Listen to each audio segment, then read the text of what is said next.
La historia que les vamos a contar hoy tiene tintes detectivescos y una trama complicada. El asesino es la enfermedad cardiovascular, también llamada insuficiencia cardíaca. Las víctimas potenciales somos usted y yo. Y los detectives unos científicos de la Universidad de Minnesota.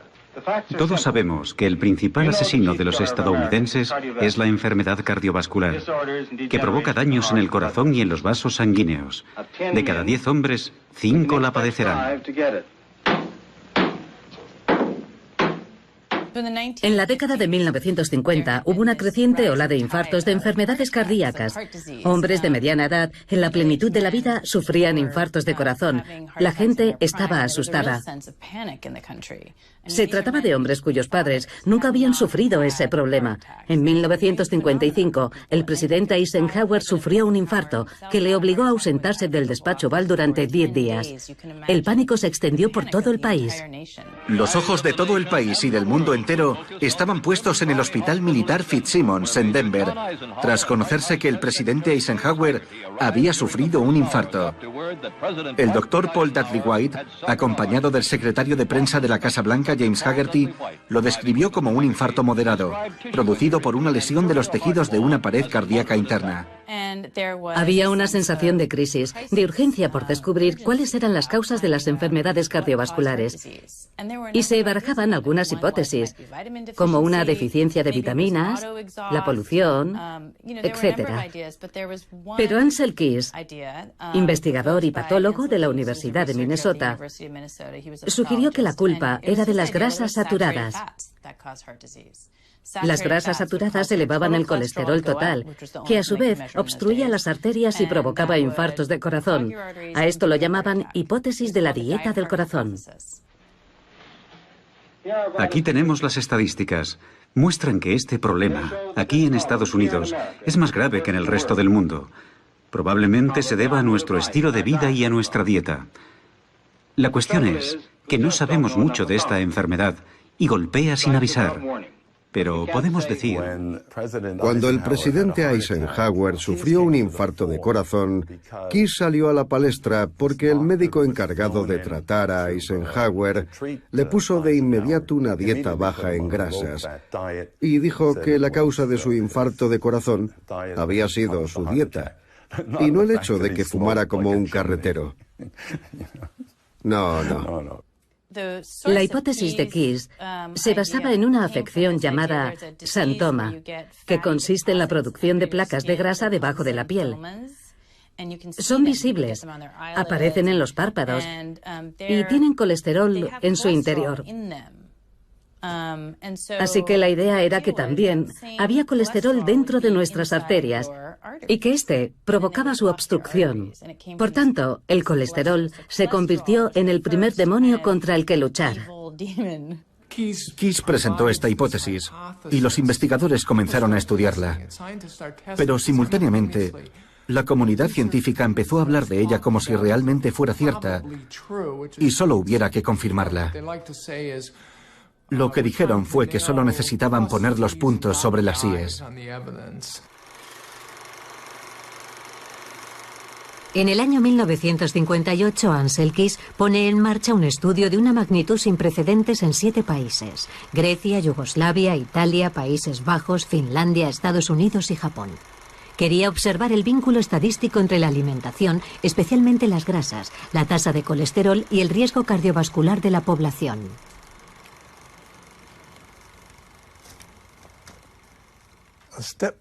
Aquí estábamos en un pueblo del centro de Serbia, donde los hombres nunca habían montado en bicicleta, así que tuvimos que utilizar unos escalones para hacer la prueba de fuerza.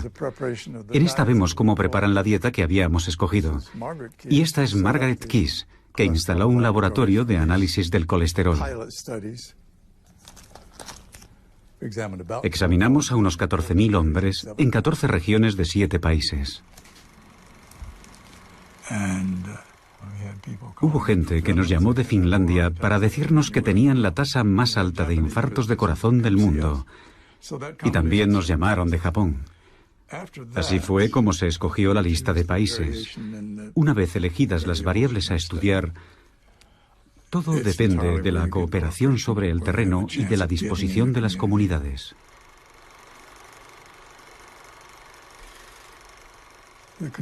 La conclusión del estudio en estos 7 países fue que existían diferencias muy importantes en la tasa de infartos de corazón en distintas culturas.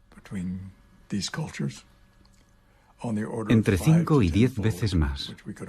Encontramos diferencias la primera vez que los examinamos y estuvimos más seguros de ello 5 años después y mucho más 10 años después.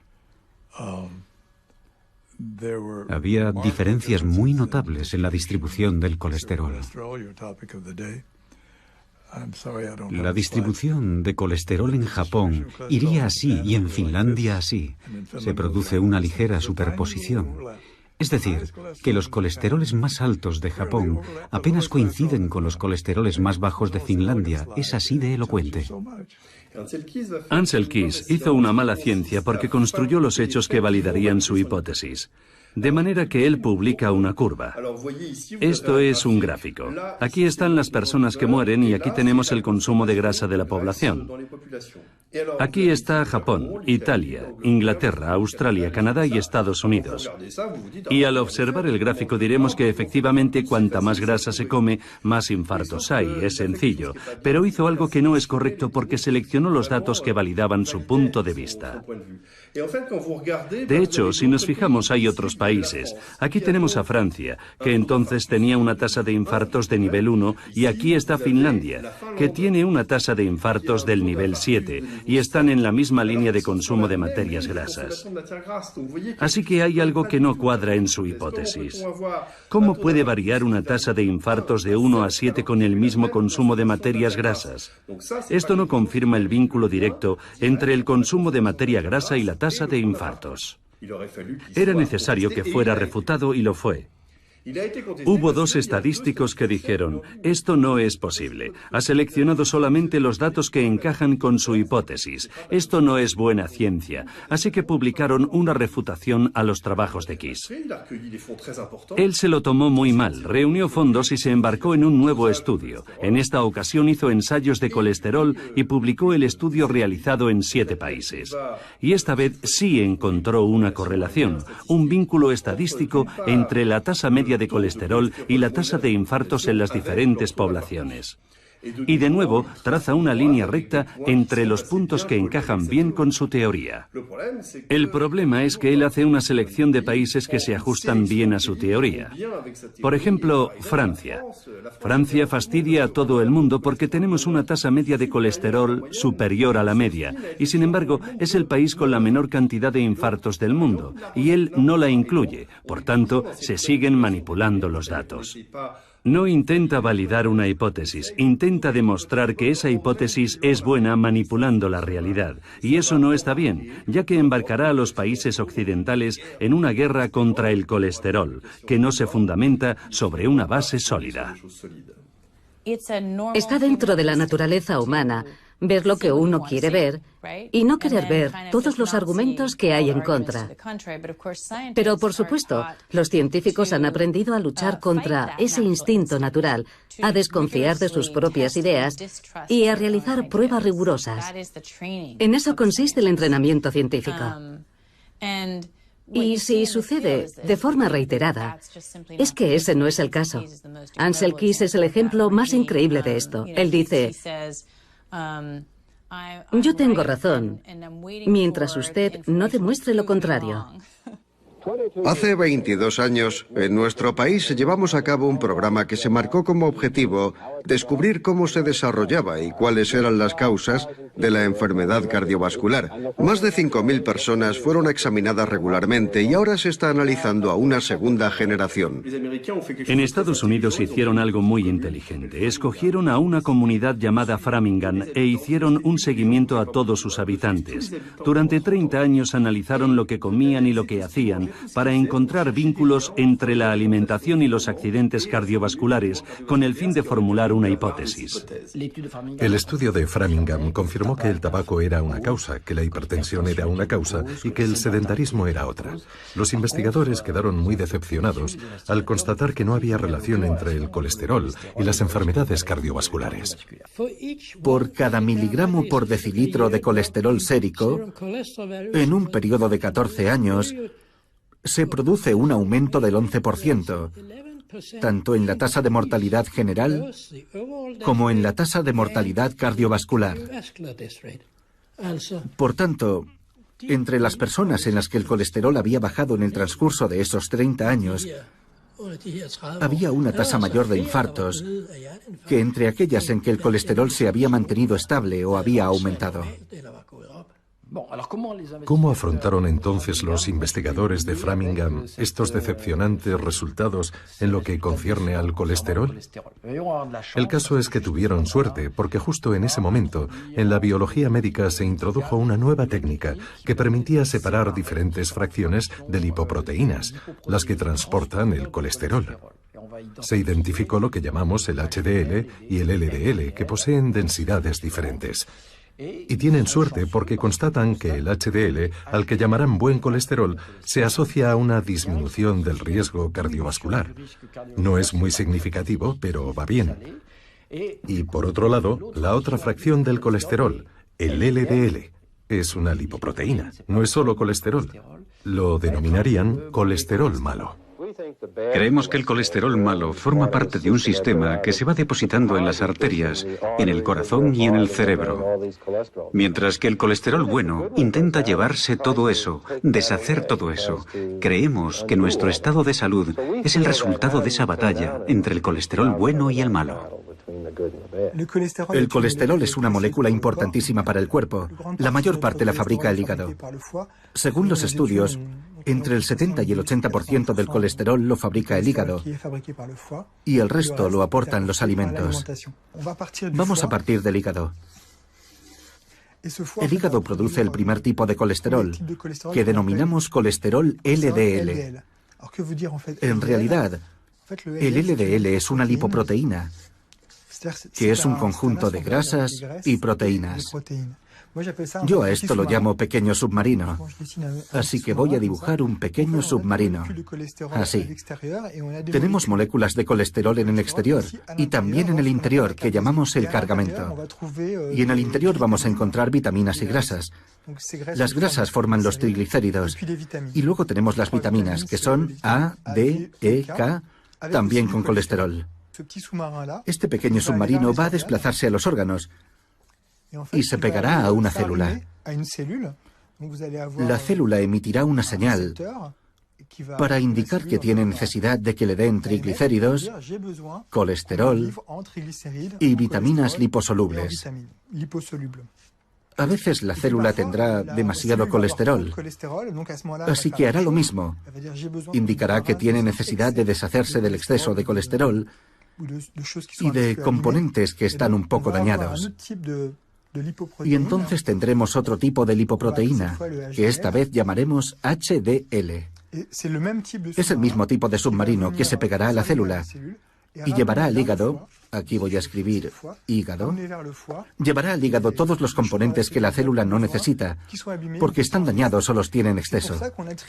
Por eso atribuimos al HDL una función, entre comillas, de basurero, porque se llevará todo lo que la célula ya no necesita. Por tanto, se tiende a pensar que el HDL cumple una función limpiadora, mientras que lo que hace el LDL es ensuciar, porque proporciona cosas. Para mostrar hasta qué punto esta historia del buen colesterol y del mal colesterol es absurda, vamos a imaginar que esto es el hospital. Aquí ha ocurrido un accidente y la ambulancia que se dirige hacia el accidente vamos a decir que es mala, mientras que la que regresa al hospital diremos que es buena. Promis presenta a Tom y Jerry en Problemas con la mantequilla.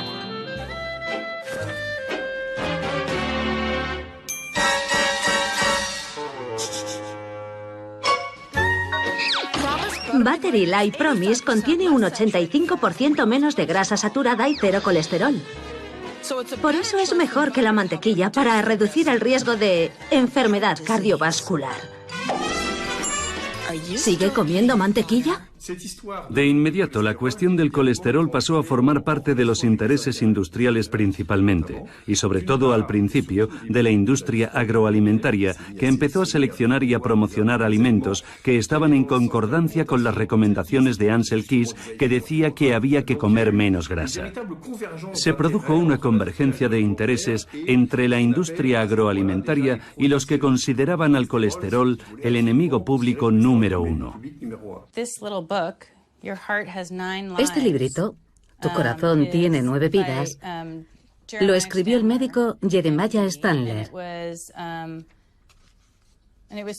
y se envió a miles de médicos de todo el país. Este ejemplar pertenece a una edición especial publicada por Pocket Books en asociación con la compañía Corn Products. Por tanto, está patrocinado por un aceite de maíz. Al final del libro hay un anuncio de margarina y de aceite mazola. El resto está dedicado a la ciencia y al infarto de corazón. La enfermedad cardiovascular es el asesino número 1. 60 millones de estadounidenses tienen niveles altos de colesterol. Demasiada grasa saturada puede ser perjudicial para su corazón.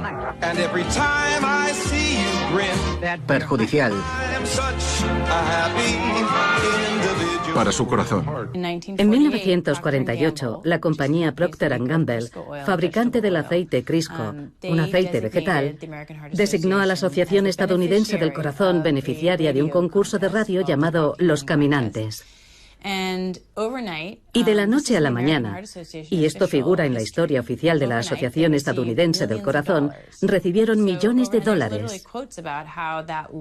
Y literalmente, aquello los convirtió en la asociación nacional que son hoy, con sucursales en todo el país. A partir de entonces, el dinero empezó a fluir, y estas palabras están textualmente escritas en la historia oficial de la asociación. Y acto seguido, la Asociación Estadounidense del Corazón empezó a decir que deberíamos sustituir las grasas saturadas por grasas poliinsaturadas, que son los aceites vegetales, lo que supuso un gran apoyo para un producto como el aceite Crisco. Surgen varias hipótesis en contra de la teoría del colesterol. Kilmer McCauley descubre los casos de 3 niños fallecidos por infarto de corazón. Aquejados de un defecto genético, no fijan las vitaminas del grupo B, lo que genera una gran cantidad de una sustancia llamada homocisteína. McCauley formula la hipótesis de que las placas de las arterias se desarrollan cuando la cantidad de homocisteína es excesiva. Empecé a hacer experimentos con animales. Primero inyectamos homocisteína en conejos y examinamos sus arterias. Y en 2 o 3 semanas aparecieron placas en ellas. No se puede hacer una idea de lo emocionante que fue ver aquellas placas en las arterias.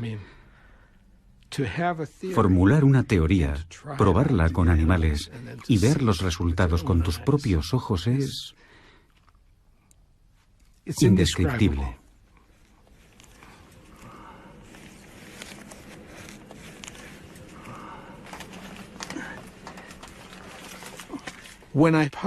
Cuando en 1969 publiqué mi primer artículo sobre estos niños y su enfermedad, para mi sorpresa, recibí más de 400 peticiones para reproducir mi artículo. Fui muy prudente. En mi artículo sostenía que los cambios provocados por la homocisteína intervenían en primer lugar y el colesterol era secundario. Y aquello no cuadraba con la teoría del colesterol.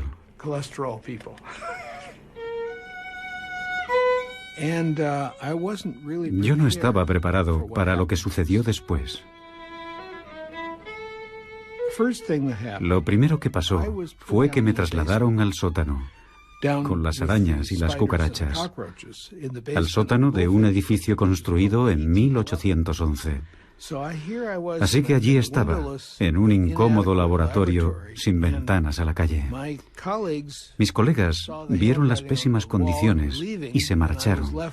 Así que me quedé allí solo, con un técnico. Y me dijeron, tienes que buscar financiación, no podemos pagarte tu salario, tienes que marcharte. Recuerdo que el director de Relaciones Públicas del Hospital de Massachusetts me llamó y me dijo que cerrara el pico y que en el futuro no quería volver a oír mi nombre asociado al hospital o a Harvard.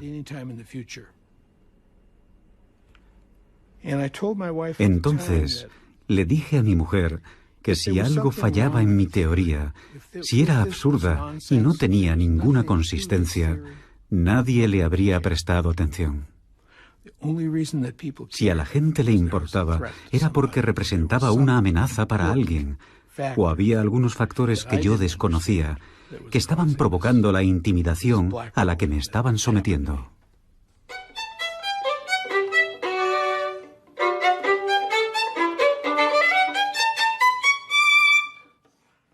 Esta noche en nuestra sección 3 hablamos de los infartos de corazón y sus causas. Los japoneses tienen una tasa baja de infartos de corazón. Su dieta contiene poca grasa animal o colesterol. Los estadounidenses sufren muchos más infartos de corazón y comen mucho más colesterol. Al comparar, muchos médicos consideraron que debíamos cambiar nuestros hábitos alimenticios. El doctor George Mann sostiene que la dieta no tiene nada que ver con las enfermedades cardiovasculares y apunta sus estudios con los masáis de Tanzania. Mann cree que en parte se debe a que los masáis hacen mucho ejercicio. La razón por la que no hay evidencias en lo que concierne al ejercicio es porque hemos utilizado nuestro dinero, nuestro tiempo y a nuestra gente insistiendo en la hipótesis de enfermedad, dieta, corazón. George Mann viajó a África y estudió a los guerreros masáis, que se alimentaban principalmente de la leche, la carne y la sangre de sus vacas. Era una dieta extremadamente rica en grasas saturadas y no padecían enfermedades cardíacas. Tenían un colesterol muy alto, pero no enfermedades cardíacas. Él se sentía muy decepcionado con estos descubrimientos. Pero a mí no me sorprendió en absoluto, porque yo ya había oído historias similares de otros investigadores. Un día, cuando se encontraba en los Institutos Nacionales de la Salud, donde ocupaba un prestigioso puesto como investigador, una secretaria le abordó en un pasillo y le dijo: «Dr. Mann, si continúa oponiéndose a Ansel Keys, perderá su beca de investigación». Y fue lo que sucedió poco después. Queridos espectadores, en estos momentos el pelotón se dirige hacia el puerto. ¿Dónde está el maillot amarillo? Ah, ahí está. Parece que está pagando el esfuerzo de ayer. ¿Va a abandonar? Un espectador se acerca a animarle. Quiere darle de comer. Es inútil, no tiene hambre. Ah, azúcar. Buena idea. Los investigadores han detectado que la introducción de azúcar en poblaciones indígenas desencadena la aparición de enfermedades cardíacas hasta ahora desconocidas. Christine Kers ha descubierto documentos confidenciales internos de la industria azucarera que demuestran que dicha industria subvencionó investigaciones en los años 60 para que el colesterol figurara como único responsable de las enfermedades cardíacas. John Yadkin era un fisiólogo británico que se preocupó por la relación que había entre el consumo de azúcar y las enfermedades cardíacas. Y se convirtió en portavoz de quienes veían en el azúcar un riesgo cardiovascular. También se dedicó a captar la atención de los medios y del gran público sobre esta cuestión. En 1964, la industria azucarera comenzó a preocuparse seriamente por las pruebas que iban apareciendo y que vinculaban al azúcar con las enfermedades cardiovasculares. John Hickson, miembro de la Fundación para la Investigación del Azúcar, declaró que había una afluencia de informes de laboratorios que relacionaban el azúcar con las enfermedades cardíacas y era necesario preparar un plan de acción.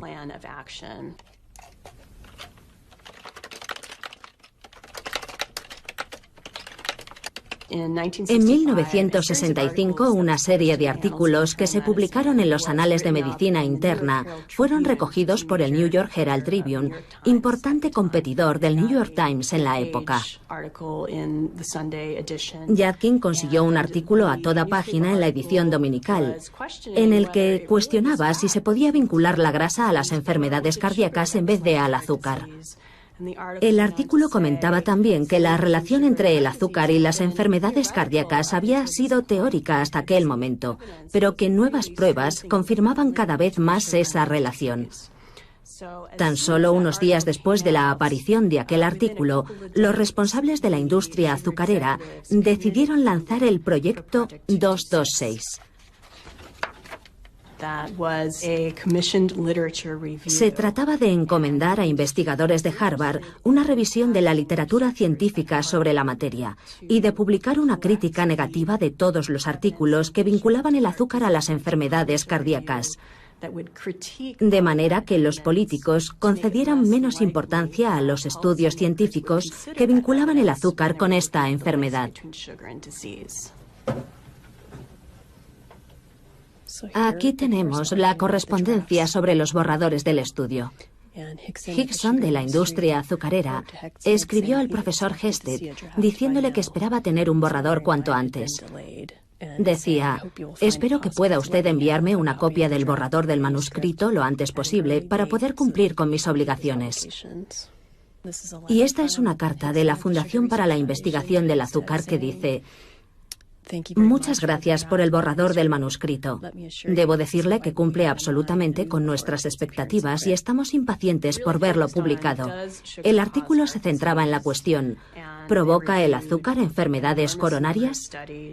En él revisaban una cantidad enorme de estudios y uno a uno iban desacreditándolo, señalando algún tipo de defecto. El artículo publicado no mencionaba ningún tipo de financiación de la industria azucarera. Así que tenemos investigadores de Harvard y la prestigiosa revista New England Journal of Medicine. La industria azucarera no podía haber encontrado una vía más creíble para transmitir su mensaje. En el año 1977, para demostrar la incidencia del colesterol en las enfermedades cardiovasculares, el Instituto Estadounidense de la Salud puso en marcha el RSC, un ensayo clínico en el que participaron 3.800 hombres con una tasa de colesterol muy elevada. Un grupo fue sometido a una dieta baja en colesterol y se les administró colestiramina, que reducía la tasa de colesterol en sangre.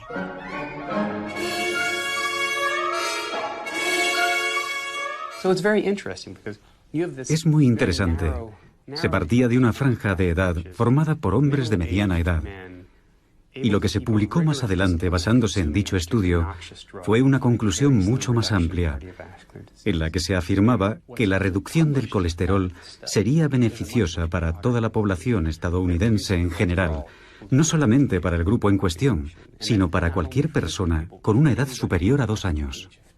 Estoy preocupada. ¿Por qué, cariño? Hace meses que no vienen cazadores. Es por tu nivel de colesterol. No quiero que te dé un infarto. Cariño, soy un pato. La herencia no lo es todo. Debes vigilar tu alimentación y no atiborrarte de alimentos llenos de grasas saturadas y colesterol. Vigila lo que comes como si tu vida dependiera de ello, porque es así. Programa Nacional de Educación sobre el Colesterol. Por un lado, tendría que haber una mayor detección del colesterol en las clínicas.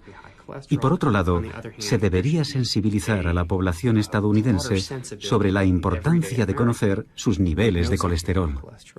Un equipo de investigadores de Lyon ha descubierto que los habitantes de la costa mediterránea son menos propensos a sufrir infartos y se debe a su dieta a base de aceite de oliva y fibras. Fue un estudio realizado por el Dr. Lorgeril en 1999 con un enfoque muy original. Lorgeril pensó: ¿y si fuera era más complicado. En lugar de recomendar dietas para bajar el colesterol, enfocó el problema justo al revés y se dijo, ¿qué es lo que come la gente que no sufre infartos? E identificó el litoral mediterráneo como el lugar donde la incidencia de infartos era menor. Las personas menores de 75 años que viven en la cuenca del Mediterráneo sufren 8 veces menos infartos que los finlandeses y 4 veces menos que los escoceses. No es un 40% menos, sino 4 veces menos y 8 veces menos. Y al estudiar este fenómeno, descubrió que no se trataba de una dieta contra el colesterol, sino de otra forma de dieta. El aceite de oliva, prohibido en las dietas contra el colesterol, se utiliza mucho en los países mediterráneos, igual que el queso, normalmente prohibido porque contiene grasa animal, e incluso la charcutería. En España, Italia y el sur de Francia se consumen embutidos y a pesar de eso sufren menos infartos. Así que se dijo, en lugar de hacer dietas para reducir el colesterol, le diremos a un grupo de gente que siga una dieta tradicional y a otro grupo que haga una dieta mediterránea. Formó 2 grupos aleatorios y el resultado fue extraordinario. El grupo que siguió una dieta mediterránea sufrió un 50% menos de infartos que el otro, y eran personas en observación porque ya habían sufrido un infarto. Probablemente ha sido la aportación combinada de aceite de oliva, aceite de colza y de antioxidantes naturales proporcionados por la fruta, la verdura y el vino tinto lo que ha protegido a estos pacientes. En cualquier caso, hablamos de una reducción de riesgo de entre un 50 y un 70%. Pues bien, en la comunidad médica y científica se produjo una doble reacción. Por un lado, un grupo de gente dijo, fantástico, nosotros también lo pensábamos, pero ahora ya tenemos la demostración, está claro. Y además, multitud de estudios implementados en diferentes países confirmaron nuestros resultados. Y por otro lado, hubo un grupo de gente que no aceptó los resultados y sobre todo que no aceptaron la idea. Si lo pienso ahora, creo que hay que estar muy bloqueado mentalmente para razonar así. Y esa gente decía, no puede ser cierto porque el colesterol es idéntico en ambos grupos. Algunos colegas estadounidenses me decían, no podemos creer en esos resultados. ¿Cómo es posible reducir el riesgo sin reducir el colesterol? Tatinas, fue algo absolutamente extraordinario. Estábamos atónitos. De repente había una pastilla que podíamos recetar a las personas que habían sufrido un infarto y que además reducía la mortalidad, el riesgo de recaída, etc. Era fantástico. Las administramos desde el primer momento. En el ensayo WOSCOP participaron pacientes hipertensos, obesos y fumadores que tenían un riesgo muy elevado de sufrir infartos. Se les administró un fármaco llamado pravastatina, divididos en 2 grupos aleatorios. El primero tomaba pravastatina y el segundo un placebo. Y hubo una reducción del 30% de muerte cardiovascular. Era la primera vez que se obtenía un resultado claro y significativo. Y a la vez se realizó otro ensayo donde se administraba simvastatina bajo el nombre comercial de Zocor, y en el que participó gente que ya había sufrido un infarto. La mitad tomó el fármaco y la otra mitad un placebo. Y hubo un 30% menos de recurrencia de infarto en el grupo que tomaba la simvastatina en comparación con el otro, así que los colesterol escépticos nos quedamos desarmados por los resultados. Jaque mate. Yo mismo, en calidad de médico, lo prescribí, incluyendo a mi familia. Intelectualmente no fui capaz de poner en duda unos ensayos clínicos publicados en las principales revistas médicas internacionales. Me parecía inconcebible que los investigadores pudieran hacer trampas o equivocarse hasta el punto de engañar a toda la comunidad médica. Es lo que se llama revisión por pares. En principio, si se publica en una gran revista médica, ha sido comprobado por personas competentes, de modo que estamos obligados a creerlo. El 85% de los ensayos clínicos y hasta el 97% de los ensayos más importantes están patrocinados por laboratorios privados. Ahora bien, hemos calculado que hay 5 veces más posibilidades de encontrar un efecto positivo en un medicamento cuando el ensayo está financiado por un laboratorio privado, en comparación con un ensayo del mismo medicamento financiado por un instituto público. Es un aumento bastante considerable de las posibilidades. Tendemos a considerar que los estudios científicos son objetivos, pero cuando nos fijamos en cómo se estructura el sistema, nos damos cuenta de que las compañías privadas patrocinan los ensayos clínicos para promover la venta de sus fármacos. Y esas compañías son propietarias de toda la información científica. Igual que la receta de la Coca-Cola pertenece a la compañía Coca-Cola.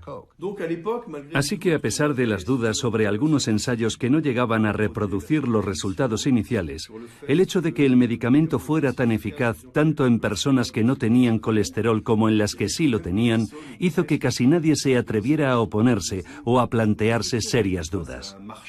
El mercado de las estatinas ascendía a miles de millones de dólares, así que cualquiera que osase plantear alguna duda sobre ellas en un congreso médico tenía pocas posibilidades de ser invitado de nuevo.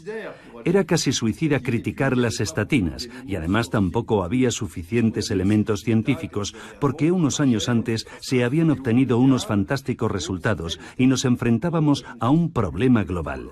Se recetaban a todo el mundo, desde la chica que tomaba la píldora, que aumenta el colesterol, hasta la anciana con el colesterol un poco alto. Así que había barra libre de estatinas, para deleite de las sociedades científicas que tenían acuerdos con los laboratorios, para los médicos que pensaban que cumplían con su deber recetando eso a sus pacientes, y para los pacientes que las pedían porque les preocupaba su tasa de colesterol. Todo el mundo pedía que se incluyera el colesterol en sus análisis. No era fácil cuestionar la utilidad del medicamento. En 2004 estalla el escándalo alrededor de un fármaco antiinflamatorio llamado Vioxx, responsable de 30.000 muertes en Estados Unidos. La justicia dictaminó que el laboratorio conocía los efectos potencialmente mortales de su fármaco y lo ocultó deliberadamente. En plena década de 2000, nos dimos cuenta de que la industria farmacéutica y los investigadores que trabajan para ella nos mentían. Fue una sorpresa terrible. Sí, podían exagerar los efectos beneficiosos de los medicamentos y ocultar los tóxicos. Teníamos algunas dudas, pero entonces supimos que debíamos revisar los antiguos estudios. El segundo fenómeno que tuvo lugar es que las autoridades sanitarias impusieron nuevas regulaciones para los ensayos clínicos. Y la nueva regulación concernía a todos los estudios con estatinas publicados después del escándalo con el Vioxx, es decir, a partir de 2005, 2006 y hasta el momento actual. Entonces, nos dimos cuenta de que había problemas en los ensayos realizados antes de 2005-2006. Por un lado, fuimos conscientes de que nos podían engañar, y por otro lado, a partir de ese momento, todos los ensayos clínicos con estatinas dieron resultados negativos, es decir, no mostraban beneficios. Ni las dudas sobre los primeros estudios sobre las estatinas, ni la imposibilidad de reproducir los resultados positivos son capaces de frenar la obsesión por el colesterol. El dogma se impone. Cuanto menor sea la tasa de colesterol, mejor. Cuando me establecí como cardiólogo en 1985, la tasa normal estaba alrededor de 3 gramos por litro. Y desde entonces ha ido bajando paulatinamente. Ahora está por debajo de 2, situación que lógicamente hace que cada vez haya más personas que entran dentro de la horquilla de lo que llamamos colesterol alto. Luego se introdujo un segundo elemento, que era la necesidad de tratar a personas en grupos de alto riesgo. Ahora nos dicen que es posible que tengamos que reducir aún más el colesterol malo. Si su médico le dice que debería reducirlo, con Crestor y una dieta saludable puede bajar la tasa de colesterol malo hasta un 52%.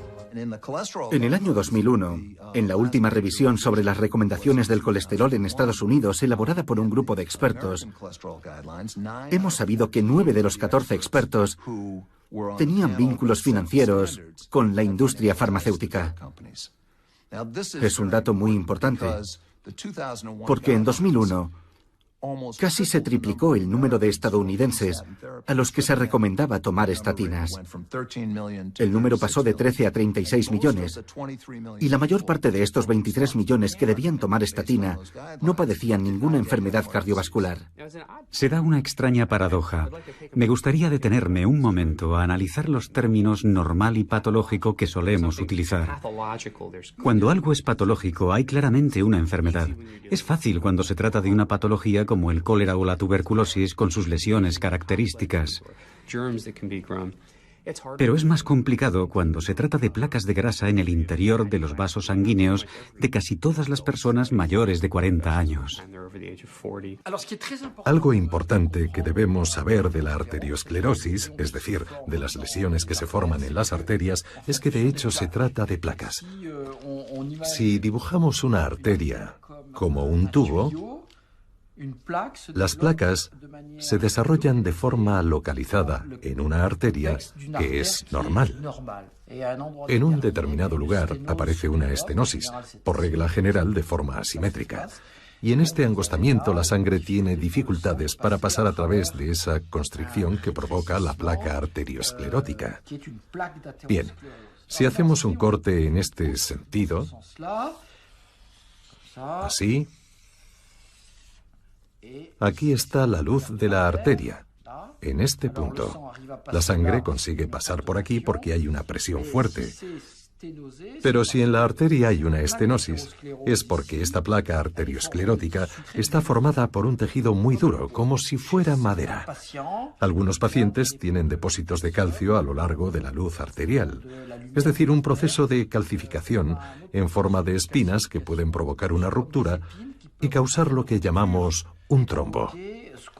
Dicho trombo puede progresar y conducir a una obstrucción completa de la luz arterial, es decir, a un infarto. Con el tiempo, en algunas de estas placas arterioscleróticas que vemos en las personas mayores, al realizarles la autopsia, hay cristales de colesterol.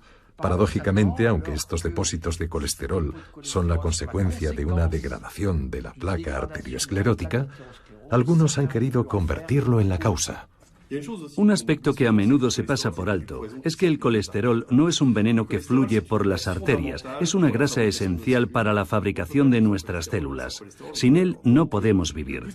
El objetivo no es reducir el colesterol como el que reduce el arsénico en la sangre, por así decirlo. Se trata de un producto, o más bien de una familia de productos que desempeñan funciones metabólicas muy valiosas, y cuando trastocamos algo para tratar de proteger el corazón, podemos alterar otras cadenas metabólicas, ya sea en el campo del cáncer, en enfermedades autoinmunes y en multitud de cosas. Y cada vez que lo hacemos existe el riesgo de reparar una cosa mientras estropeamos otra y encontrarnos con que hemos bajado la tasa de colesterol, pero hemos aumentado el riesgo de otras enfermedades.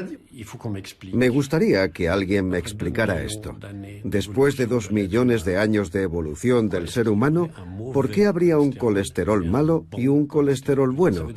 No quiere decir nada. Si los dos colesteroles son secretados por el hígado desde hace 2 millones de años, es que necesitamos los dos. En segundo lugar, ¿qué es lo que hace que aumenten o disminuyan? En el caso del HDL, el llamado colesterol bueno, lo que lo hace aumentar es la actividad física. Y está claro que la actividad física durante los últimos 10.000 años era muy alta en todos los hombres y tenían un HDL más bien elevado. Pero no es el HDL elevado el que nos protege, es la actividad física la que hace que enfermemos menos. En cuanto al LDL es lo mismo pero a la inversa. Sencillamente consumimos menos LDL cuando somos sedentarios y por lo tanto tiende a elevarse un poco. Pero una vez más, es el sedentarismo lo que nos mata. Ciertos alimentos son altos en grasas saturadas. Esta es la cantidad media de grasa saturada que una persona consume al mes. Si toma demasiadas, los depósitos de grasa pueden acumularse en sus arterias y podría padecer enfermedades cardiovasculares. Si la grasa saturada puede obstruir este conducto, imagine lo que hará en los suyos. En la actualidad disponemos de técnicas de imagen muy sofisticadas que nos permiten medir la cantidad de calcio presente en las arterias. También está el score cálcico, que para algunos investigadores predice más eficazmente los accidentes cardiovasculares que el colesterol. Y a ver si adivinan cuáles son los factores asociados con un score de calcio elevado. En primer lugar, la diabetes. En segundo lugar, la insuficiencia renal o la tendencia a la insuficiencia renal. En tercer lugar, tener un colesterol bajo de forma espontánea. Y en cuarto lugar, tomar estatinas. Así que tenemos ante nuestros ojos, si se me permite decirlo, un hecho terrible para los defensores de las estatinas. ¿Cómo se puede decir que las estatinas reducen el riesgo cardiovascular? Algo que yo cuestiono, y al mismo tiempo aceptar la idea de que las estatinas aumentan el score cálcico, considerado por algunos como lo que mejor predice el riesgo cardiovascular. Ambas cosas son incompatibles. Si usted ha sufrido o sufre de colesterol alto y su médico le recetó o le ha recetado Crestor, es muy probable que usted tenga varios efectos secundarios, como por ejemplo diabetes tipo 2. Si usted o un pariente ha consumido Crestor y ahora tiene diabetes, llame ya y pida una cita con el abogado Nick Pacheco. Tras años de prescripción masiva de estatinas, miles de pacientes sufren efectos secundarios graves. En Estados Unidos, algunos bufetes de abogados anuncian sus servicios en televisión para defenderlos. Los efectos secundarios aparecen tarde, no de inmediato. El organismo trata de combatir la disminución de la tasa de colesterol, tratando de producir más colesterol. Y ese proceso puede durar hasta 6 meses antes de la aparición de efectos indeseables. La mayoría de la gente no comprende que la ingestión de estatinas es la causa. Los síntomas son similares a los que presentan las personas mayores. De modo que cuando un hombre acude al médico y le dice que hay algo en sus músculos que no va bien y que tiene síntomas de debilidad, el médico le pregunta, ¿qué edad tiene? Tengo 78 años. Bueno, eso es lo que ocurre cuando se envejece. La vista empeora, los músculos se debilitan y perdemos memoria. Y olvidan que el origen puede estar en los medicamentos. Las estatinas, los medicamentos contra el colesterol, por lo general atraviesan la barrera hematoencefálica, es decir, entran en el cerebro y alteran la síntesis de colesterol en el cerebro. Es un efecto secundario adverso terrible que hasta hace poco había sido ignorado. Y solo gracias a la presión de algunos médicos y toxicólogos, las autoridades sanitarias han admitido que efectivamente las estatinas provocan problemas de memoria y trastornos del sueño. Es decir, un claro efecto neurotóxico. Y aún hoy, por desgracia, sigue estando subestimado, a pesar de que se trata de un factor tóxico muy importante. Publicamos un estudio sobre los efectos cognitivos adversos de las estatinas en 171 personas. Algunos de estos casos son muy preocupantes, como el caso de un profesor jubilado que enseñaba en varios departamentos, con un coeficiente intelectual superior a 180, al que 2 instituciones académicas detectaron la forma más progresiva de la enfermedad de Alzheimer, hasta el punto de que acudió a una reunión de los 50 años de su promoción con una pancarta colgada que decía: «Mi nombre es fulano de tal y tengo Alzheimer», para que la gente entendiera por qué repetía constantemente la misma frase y por qué no reconocía a sus amigos desde hacía décadas. Era incapaz de leer de corrido porque no recordaba nada. Entonces su esposa decidió suspenderle el tratamiento con simvastatina. Luego pasó una batería de pruebas para participar en el ensayo clínico de un medicamento experimental contra el Alzheimer. Y allí le dijeron que no padecía Alzheimer, ni siquiera demencia senil. Según cuenta, necesitó 2 años para recuperarse. Ahora ya lee el periódico. Los grandes expertos, y en particular un grupo de investigadores ingleses que realizan estudios sobre el colesterol, esos grandes expertos que nos contaron durante mucho tiempo, no, hombre, no hay efectos secundarios. Ahora uno de ellos ha admitido que sí, que probablemente había un aumento en la tasa de diabetes. Y ahora, poco a poco, se están poniendo de manifiesto nuevos efectos secundarios. ¿Por qué? 1, porque antes no se tenían en cuenta. Y 2, porque la gente lleva ya 10 o 15 años tomando el medicamento y los efectos están ahí.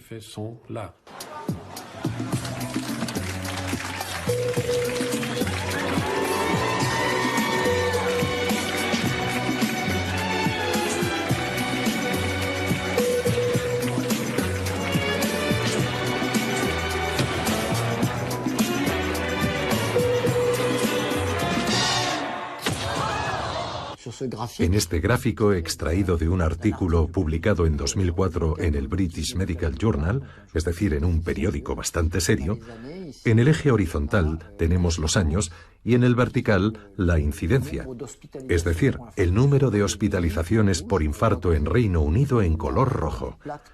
Vemos que la curva es plana en lo que respecta al infarto. Por el contrario, hay literalmente una explosión en la prescripción de estatinas. Obviamente, si las estatinas fueran eficaces en la prevención del infarto, habríamos visto una disminución en las hospitalizaciones por infarto. En otras palabras, la línea roja cruzaría la prescripción correcta de las estatinas, y no es eso lo que vemos. Una buena noticia para las personas con niveles altos de colesterol que toman estatinas, pero sus niveles de colesterol malo no bajan lo suficiente. Estos nuevos fármacos son diferentes. Un estudio muestra que pueden reducir el colesterol malo en estas personas un 60% adicional. Pero no son aptos para todo el mundo. Tiene que ser inyectado cada 2 o 4 semanas. Y casi el 30% de quienes participaron en el estudio tuvieron que abandonar. Ahora se realizan estudios más amplios para determinar si reducen verdaderamente el riesgo de infarto y accidente cerebrovascular y si son seguros. Se espera que la FDA se pronuncie sobre la solicitud de aprobación a finales de este año. Los que ahora quieren comercializar los nuevos medicamentos para reducir el colesterol son los que tienen el poder en sus manos. Son los que tienen medios financieros para imponer estos medicamentos y para prolongar esta teoría. Y también los contactos e influencias a nivel político, administrativo, etc.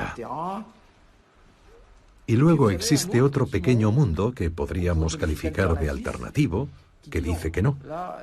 La broma ha terminado y tenemos bastantes datos científicos para decir que no es verdad, y ese pequeño mundo es el que está ganando la batalla.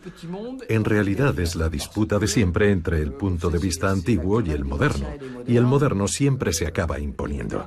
Solo hay que esperar a que se renueven las generaciones.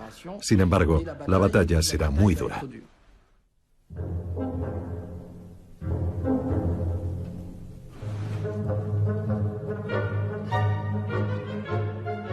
¿Conoce su tasa? ¿Qué tasa? De colesterol. Sí, me hice los análisis para un programa. Sale en mi página web. No tengo ni idea. Soy miembro de una familia afectada de hipercolesterolemia. Mi tasa está entre 7 y 8. Me trae sin cuidado. No sé la que tengo ahora. Mi tasa está en 189. Me gustaría que fuera más alta. Sí, la conozco, porque mis pacientes me lo preguntan. La verdad es que no. No conozco mi tasa de colesterol. Un día de estos. Debería, pero no la conozco. No. ¿Por qué debería saberla? No creo que la tenga mal. No lo sé. Me he olvidado de ella por diversas razones. La he rechazado.